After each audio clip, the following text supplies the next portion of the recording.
निकाब के इस पार मोहब्बत। नितलफ़ाते। ज़ारा मुल्क हमेशा मजबूत दिखाई देती थी। शहर के बड़े बिजनेस हाउस की सीईओ, बावकार, खामोश और पुरस्कार। मगर उसके दिल के अंदर एक तूफान था। इसने हाल ही में अपने शौहर हमजा से तलाक ली थी। बेवफाई का जख्म ऐसा होता है जो सिर्फ रिश्ते नहीं तोड़ता, इंसान के अंदर की रोशनी भी मद्धम कर देता है। एक रात अपनी बालकोनी में खड़ी वो शहर की रोशनियों को देख रही थी। इसकी आंखों में नमी थी। क्या मोहब्बत वाकई एक धोखा है? इसने खुद से पूछा। इसी लम्हे इसके फ़ोन पर उसके असिस्टेंट साद का मैसेज आया। मैडम, आपने जिस शख्स के बारे में कहा था, वो कल आपसे मिलना चाहता है। ज़ारा ने आंखें बंद की। इसके नाना की आखिरी ख्वाहिश थी वो अपनी नवासी के बच्चे को गोद में ले सकी। ज़ारा ने फैसला किया था कि वो माँ बनेगी, मगर किसी कमज़ोर मर्द के सहारे नहीं। अगले दिन एक निजी कैफ़े में उसकी मुलाकात रेहान से हुई। लंबा कद, नफीस लिबास, मगर चेहरे पर हल्का सा मास्क। ज़ारा ने हैरत से पूछा, आप मास्क क्यों पहने हुए हैं? रेहान ने हल्की मुस्कुराहट के साथ जवाब दिया, हर चेहरा फौरन पहचाना नहीं जाना चाहिए। कुछ राज वक्त के साथ खूबसूरत लगते हैं। इसकी आवाज़ में अजीब सा सुकून था। ज़ारा के दिल में एक मानूस सी लहर उठी, जैसे वो आवाज़ कहीं पहले सुनी हो। एक फलाही तकरीब में ज़ारा और रेहान एक साथ दाखिल हुए। हाल में सरगोशियाँ होने लगी। अचानक हमजा उनके सामने आ खड़ा हुआ। तुम वाकई आगे बढ़ गई हो। ये सब मुझे जलाने के लिए है। ज़ारा की आंखों में सर्दी उतर आई।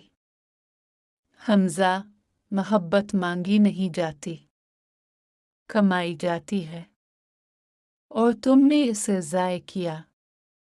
रेहान खामोशी से इसके साथ खड़ा रहा, जैसे दीवार। ज़ारा को रेहान के करीब एक ख़ास खुशबू महसूस होती थी, वही खुशबू जो कभी इसे सुकून देती थी। एक दिन उसने इसकी कलाई पर एक नायाब घड़ी देखी। वो चौंक गई।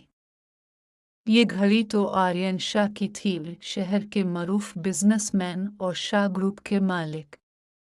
ज़ारा के जहन में सवालों का तूफान उठा। एक रात ज़ारा ने रेहान का पीछा किया। वो सीधा आर्यन शाह के दफ्तर पहुंचा। दरवाज़ा खुला। रेहान ने मास्क उतारा। वो आर्यन था। ज़ारा के होंठ कांप गए। तुमने मुझसे झूठ क्यों बोला? आर्यन की आंखों में बरसों का दर्द था। क्योंकि मैं तुम्हें खोना नहीं चाहता था, और मैं जानता था कि तुम मुझसे नफरत करोगी अगर सच फौरन बता देता। आर्यन ने एतराफ़ किया कि बरसों पहले एक हादसे में ने ज़ारा की जान बचाई थी। इस सदमे में ज़ारा अपनी कुछ यादें खो बैठी थी। वो हमेशा से इससे मोहब्बत करता था, मगर हमजा इसकी जिंदगी में आ गया। मैंने तुम्हें कभी रोका नहीं, क्योंकि मोहब्बत कैद नहीं करती, मगर मैंने तुम्हें कभी छोड़ा भी नहीं। ज़ारा की आंखों से आंसू बहने लगे। हमजा एक बार फिर आया। ज़ारा, तुम्हें सच मालूम भी है, तुम्हारा माजी, तुम्हारी यादें सब अधूरी हैं। ज़ारा ने कांपती आवाज़ में कहा, मेरे माजी में जो भी था, इसने मुझे मजबूत बनाया, اور میرے حال میں جو ہے وہ مجھے محفوظ محسوس کراتا ہے۔ آرین آگے بڑھا۔ محبت مقابلہ نہیں ہوتی حمزہ، یہ انتخاب ہوتی ہے۔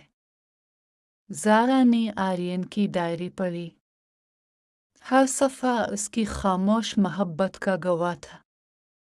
ایک پریس کانفرنس میں زارا نے اعلان کیا، میں نے اپنی زندگی کے سب سے مشکل فیصلے خود کیے ہیں، اور آج میں اعلان کرتی ہوں کہ میرا ادارہ اور شاہ گروپ مل کر ایک نئی شروعات کریں گے۔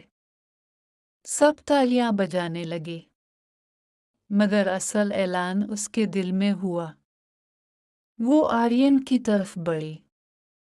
میں ڈرنا چھوڑ رہی ہوں۔ اگر تمہاری محبت سچ ہے تو میں اس کا سامنا کروں گی، آرین نے آہستہ سے کہا۔ میں نے برسوں انتظار کیا ہے، اب بس تمہارا ساتھ چاہیے۔ شہر کی وہی بالکونی، مگر اس بار زارا اکیلی نہیں تھی۔ ہوا میں وہی خوشبو تھی، مگر اب اس میں خوف نہیں، سکون تھا۔ زارا نے سر آرین کے کندھے پر رکھا۔ کبھی کبھی محبت کو پہچاننے کے لیے آنکھیں نہیں، دل چاہیے ہوتا ہے۔ اور اس رات نقاب کے اس پار محبت جیت گئے۔